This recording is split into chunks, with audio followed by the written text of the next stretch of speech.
Yeah, no, I have a huge problem when Nancy Pelosi front runs every trade vis-a-vis her husband, 3 weeks before her legislation gets passed. Yeah, I have a real problem with that. I mean, Nancy Pelosi has made Warren Mm. Buffett, look like a lukewarm investor based on some of her trades, all based on inside information. I find it disgusting. Wow, guys.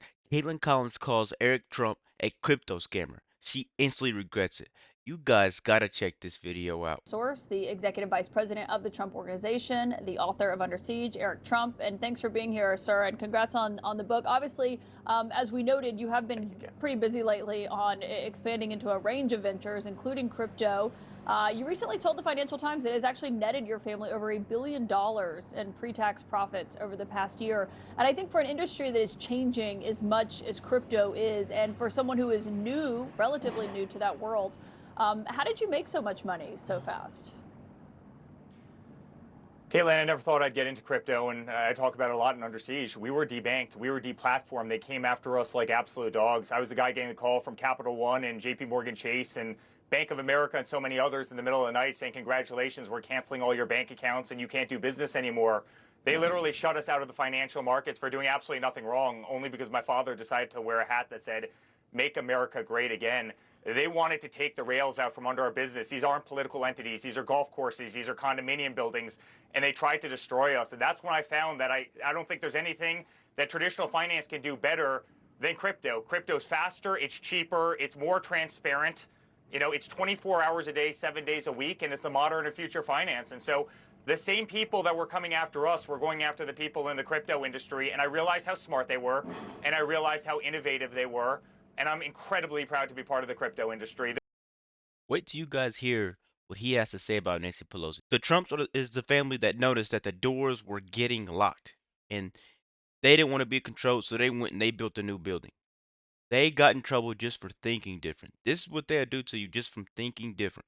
Let's keep going, guys. Make sure you're liking the video, please, and leave a comment. It is the industry that is going to govern finance in 3, 5, and 10 years.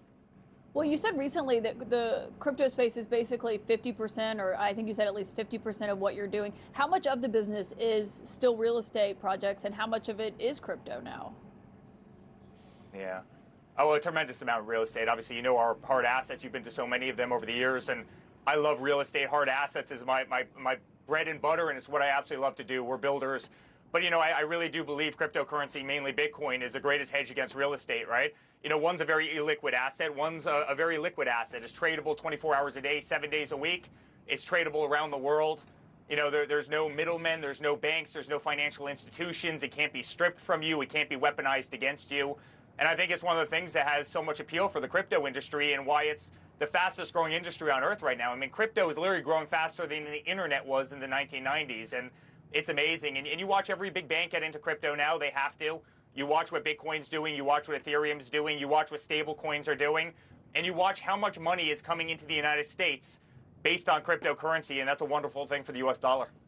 Yeah, and when your father retook office this time, I mean, he was pretty skeptical of it the last time he was in office. I remember that. And this time he said he wanted to be the first crypto president. And to do that, he's installed a lot of pro-crypto aides inside the administration. He has a new crypto task force. They've loosened regulations. Some people want to know, how do you draw the line between what he does as president and what your family does as business? Well, I think you know me well enough to know that I stay the hell out of Washington, D.C., and I always have. And listen, again, we found crypto because we were debanked. They tried to take everything away from us, and we found that industry because of that. But if you look at all around the world, right, everybody wants the U.S. dollar. Everybody, universally. No one in Asia wants any of their currencies. No one in Europe wants the euro. No one wants the pound. No one wants any of the South American or African currencies. Guess what they want? They all want the U.S. dollar. And so what's happening is you look at instability around the world, people are gravitating toward the American system, and I think that's a beautiful thing for our country. And Caitlin, if you look at China, they were running toward cryptocurrency. If you look at the UAE, if you look at the entire Middle East, they were all sprinting toward cryptocurrency.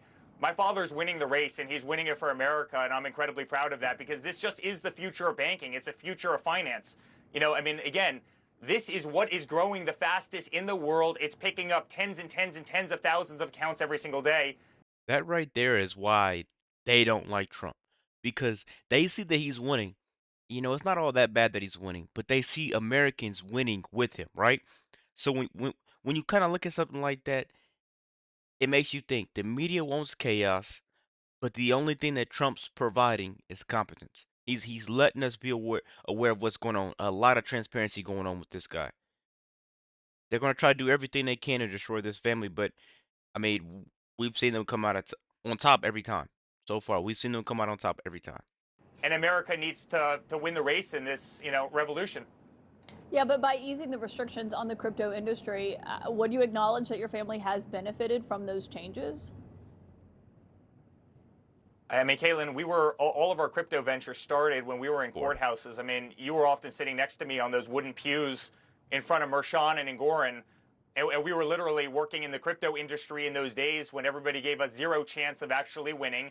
They said we had no shot, and it was much more likely that we were all going to get put in jail for doing absolutely nothing, hence under siege, right, than be back in the White House. So, no, I think one has nothing to do with the other. I think, crypto is modern day finance. And what do you say, what are you going to do? Stay out of the financial industry when you've been in business for your entire life?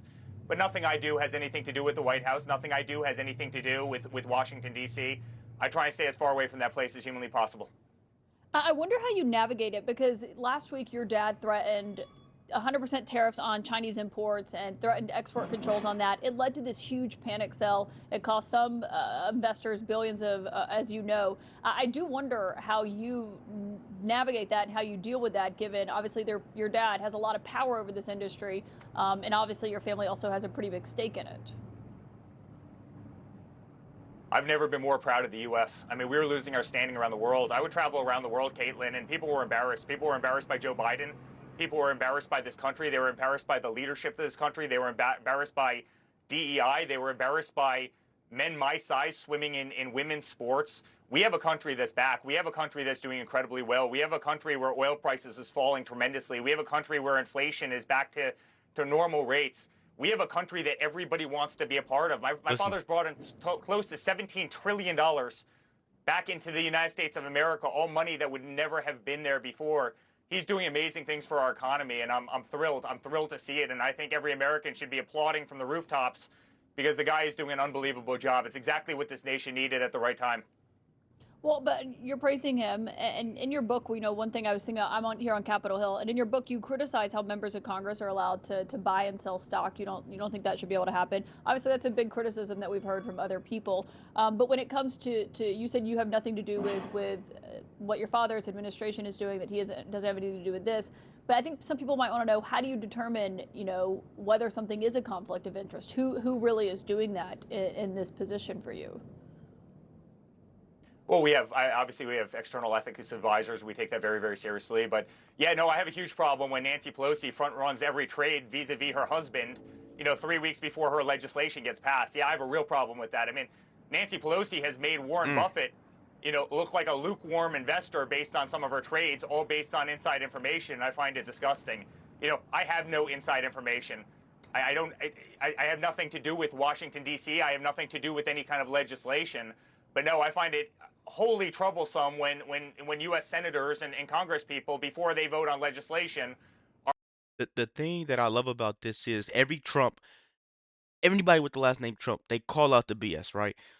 Nancy Pelosi has been trading like she has tomorrow's newspaper today. Every time. And no one's batted an eye. No one said anything about it. The same people that told you crypto was a scam are now crying because Trump made $1 billion from it. Maybe it's not luck. Maybe it's about knowing how to win when the system tries to bury you. Let's keep going, guys. Are putting in trades that double, triple, quadruple their money. I find a real problem with that. So you don't ever talk about crypto with your dad?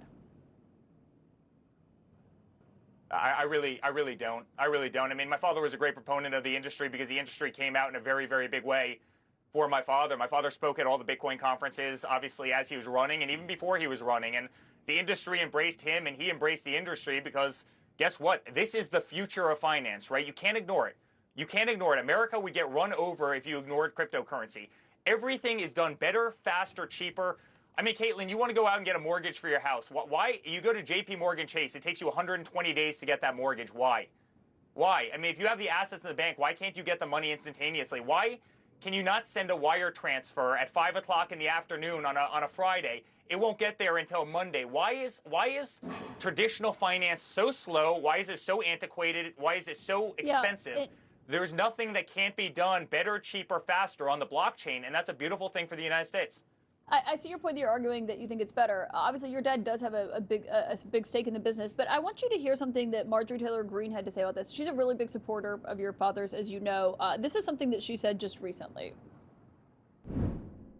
Have regular people's bank accounts been affected? Has the stress come off? No, that has not happened yet, and that needs to be the major focus. It shouldn't be about helping your crypto donors or your AI donors or welcoming in these people that hated you and spent money to try to beat you, but all of a sudden are excited to come out to the new Rose Garden patio.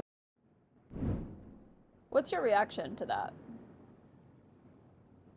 I'm not really sure what that means. I mean, I think she's trying to describe lobbyists, and I think that probably the person that hates lobbyists the most in Washington, D.C. is my father.